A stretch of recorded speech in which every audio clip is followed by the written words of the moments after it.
Hello my dear friends, you're on the Military Summary channel, and this short video we're going to discuss the most important events that took place during the first 12 hours.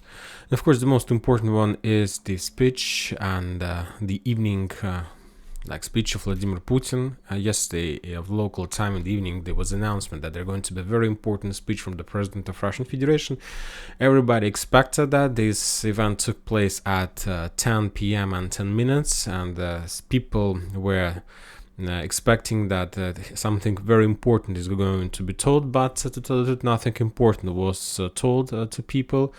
Just regular things about the unity, about the country, about the nation, and so on, about the fact that they managed to break the negative situation in the Russian Federation and so on. But I believe you've seen this video. I would like to add from my side that you need to understand that that was not a stream, not online. That video was recorded a few days before, and I'm saying this because in the beginning of the video the President of Russian Federation told us that today we have another meeting together, or today I'm talking with you again. So he was saying as there was a video before that, and currently he's making another video for people. So basically that video the Russians were planning to publish in the evening when the story of Wagner ended, but for some reason they took a decision to make a small pause, and today yesterday republished that video showing the things that finished, that the situation with Wagner finished, and so on. So nothing special. After that there was a meeting between the President of Russian Federation and his and the most powerful officers of special forces, of Ministry of Defense, and so on. And basically we can see that nobody is going to dismiss the Minister of Defense Shoigu. He's going to stay in his position, and Wagner will be replaced, and as we have already marked on the map, to Belarus. Now let's move to the front lines, and first we're going to start of course with Kherson. The Russians still haven't managed to return control over the Antonov bridgehead. The only thing the Russians are able to do is to attack and bomb this area with different types of weapons, with artillery, with TOS, flamethrower systems. This is the only thing they can do, because as we discussed, just one road leads to this bridgehead, and this road is under complete Ukrainian control.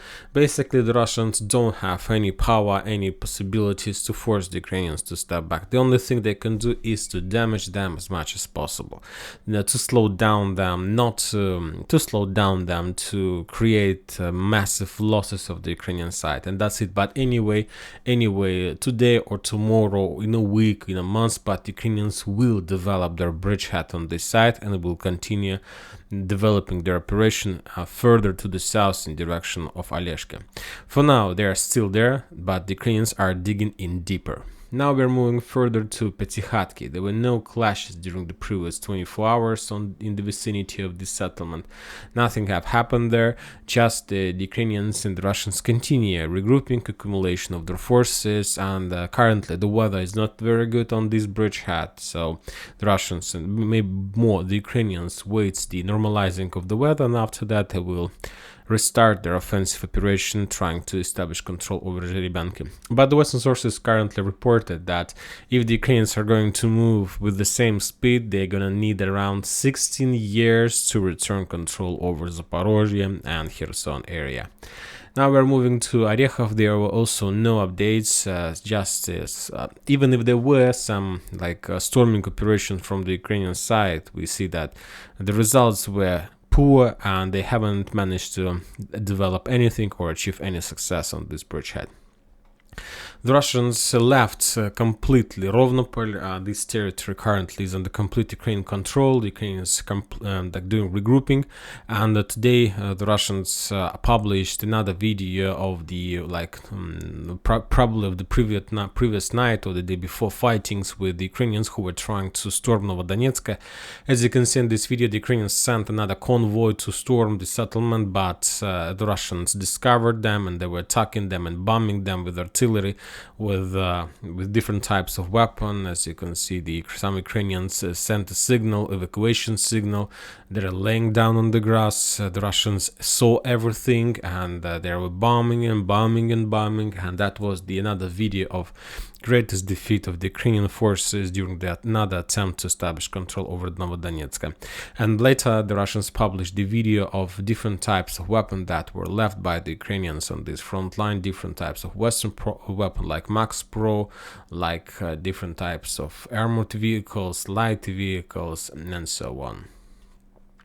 Now we are moving further, and we are going to talk a little bit about Artyomovsk, because currently, as I see, this is the second area where the Ukrainians managed to achieve some success, and the main area where the Ukrainians have had success is the area between Kurdyumovka and Klishchiivka. This is the channel, and currently the Ukrainians are trying to, they have already established control over the brushes and the forest line on their side, on the western side of the channel, and currently using the forces of the 3rd Assault Brigade Azov, the Ukrainians continue advancing, continue storming the Russian positions. They're attacking them, all types of weapons they have, and mainly the Ukrainians try to use the weapon like drones to attack Russian with drones, and after massive attack, massive drone usage, the Russians were forced, for example, to step back. This is the video shows, according to the Ukrainian sources, where the Russians try to running away from their positions, not running, but they're regrouping. Of course, they're running because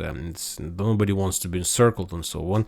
Nobody wants to get prisoned by the Ukrainians. On this video, we see how the Russians took a decision to step back from the trenches. There is like a small platoon, and now they're trying to cross the channel. In this area, this video is geolocated, and basically the Russians left their positions and retreated towards Andreevka and Kurdyumovka, Klishchiivka, towards those settlements. And now this area is under complete Ukrainian control.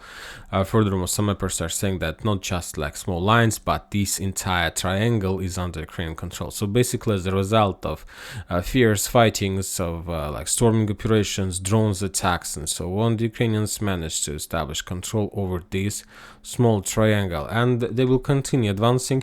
And currently, the Ukrainians repeat the story of the Russians. They repeat the entire process of the storming of Artyomovsk by the Russians.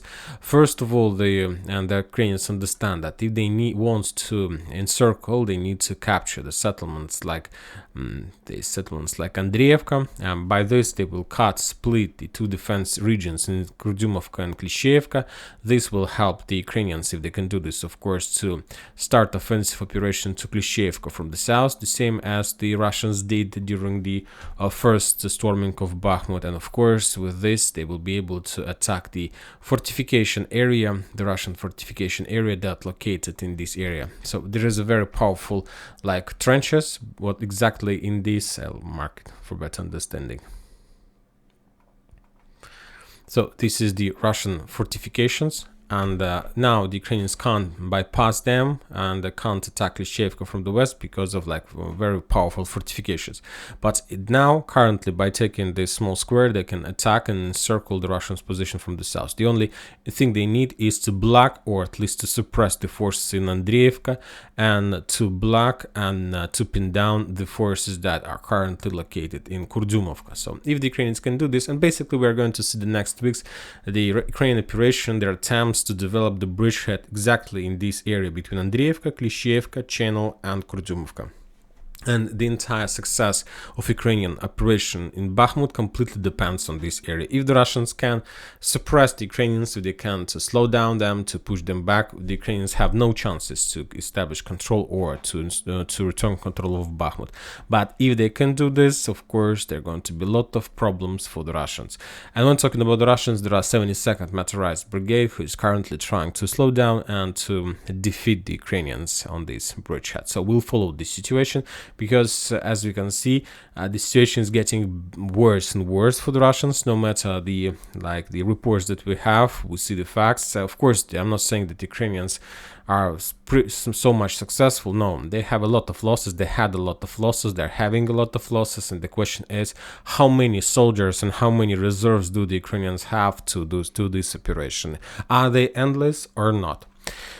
The reports are coming from Liman and Kupyansk front line. The situation is has been stabilized. As we can see, the entire situation from the Russian side has been a little bit stabilized after the Wagner situation. Probably the Russians making plans. Yesterday, another source confirmed that as a result of previous day's storming operation, the Russians managed to maintain the bridgehead and to shorten the combat line. For now, we don't have nobody of mappers have updated their map according to this update, so let's see. And that's it for this short video. Military Summary channel reminds you to condemn any violence in the world. Thank you for watching, subscribe to my channel, put your likes, join my Patreon, and have a good day. Bye bye.